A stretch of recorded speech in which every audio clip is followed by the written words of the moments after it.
Welcome back to NBA Cinema. Tonight I want to talk a little bit about Mike Brown's ejection from the game against the Milwaukee Bucks, where he felt like the officiating wasn't consistent, and he sat back and watched a few of those events unfold, and he had them ready when he went into the post-game media session because he really wanted to use it as a teachable moment to why coaches and players get so animated on the sideline, but specifically coaches, because they're seeing everything, their staff is seeing what they don't see, and they're conferring with each other and they talking about it. And he described several plays that were inconsistent. He went full detail on why he was ejected. So let's check out what he had to say. Just want to let me see that, man. I just want to show you guys why I got kicked out of the game. Right here, this is in the first. This is in the third quarter, with 1:28 left to go in the third. And right here, you can watch. Go back and watch. Fox barely puts his hand on Dame's hip. Okay, incidental contact. He didn't push him or anything. He barely puts his hand on there, and they give him 3 free throws. Now, at half, we were down, I think, 19-5 in the free throws. 19-5. And I know that happens sometimes, but that's very frustrating when at the end of the half, from what I get told all the time, Malik drives, Lopez comes over and goes vertical with a forearm down here. Now, from what the NBA tells me, the rule is if you go vertical, you got to have 2 hands up.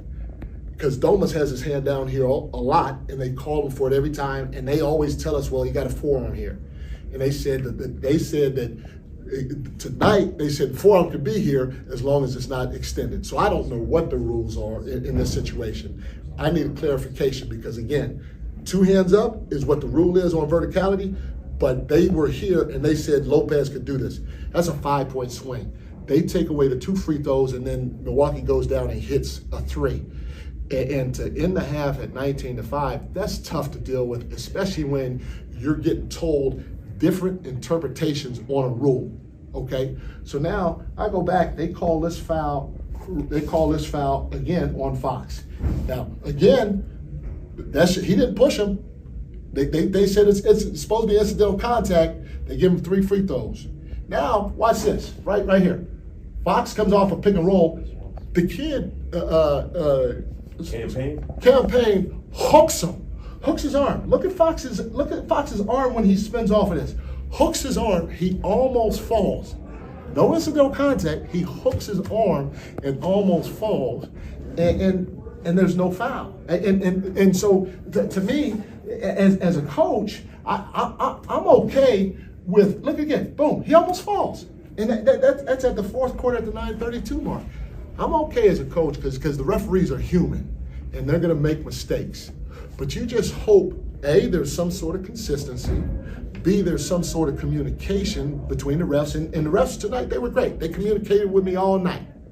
But in terms of the consistency, you guys saw it right here. Dame coming off the pick and roll, and Foxy getting hooked and almost falling coming off the pick and roll. And then on top of that, if you get communication and you get some form of consistency in the game, okay, then you can live with some things. You can live with it. But the consistency that I see tonight wasn't in my opinion there.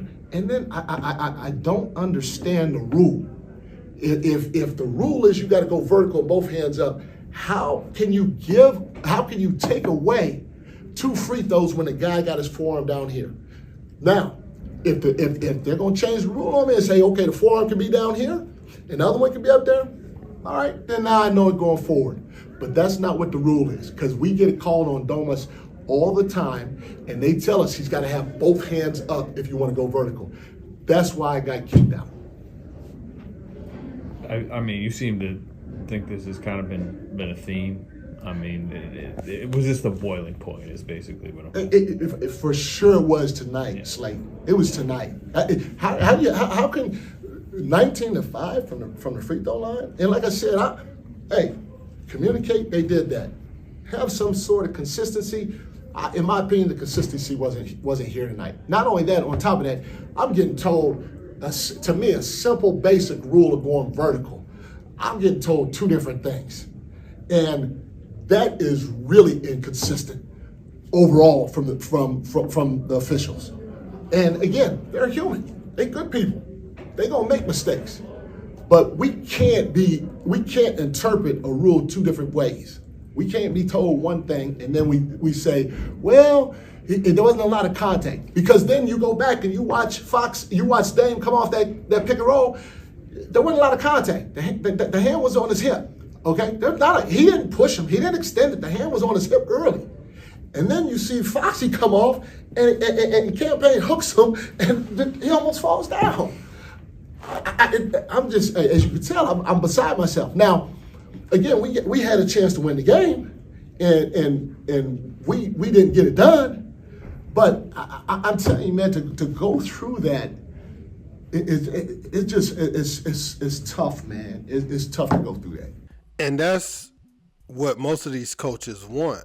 Just some consistency and clarification on what will be accepted and what will be unacceptable, because you start to feel like when you're in your competitive, when your competitive juices are flowing, it feels like you're going to get cheated on the road anyway. You already feel like the opposition is going to cheat, the refs is going to play to the crowd and want to be ingratiated with the crowd. And so now you're looking at it like, okay, I saw that not get called on that end, but on this end, they're calling it every time, and you just start to see the game that way. And then when you go look over at the stat sheet and you realize your eyes aren't deceiving you, and that 19-5 at one point with the free throws, when you see stats like that and you feel like, some of the calls are manipulative or some of the whistles are swallowed on your end, then you're going to have that type of reaction at some point. He doesn't do it every game, so this could be a culmination of things over several games that he's seen, and he had his breaking point tonight. And that was a game that they had in control at one point. I think when Fox picked Dame's pocket, went down and dunked it, it was like 134 to 128 or something like that. So I thought they were about to close that game out, but I look and I see that Dame hits this amazing game winner from near half court,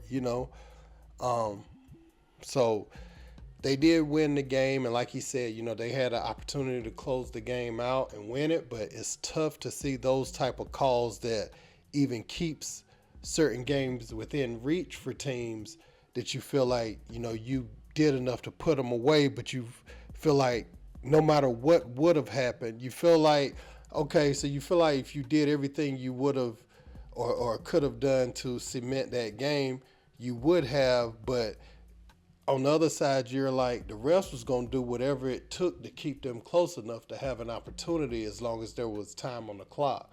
So that's both ways to look at it. So I'm glad Mike Brown is speaking out. I'm glad he brought his laptop out and showed it, to the media. And he really wanted to demonstrate and walk you inside the mind of a coach that's getting ejected. And I think he did it in a very good way, and he articulated himself very well. I want to know what you guys think in the comments. Don't forget to like, share, and subscribe. Till next time. Peace.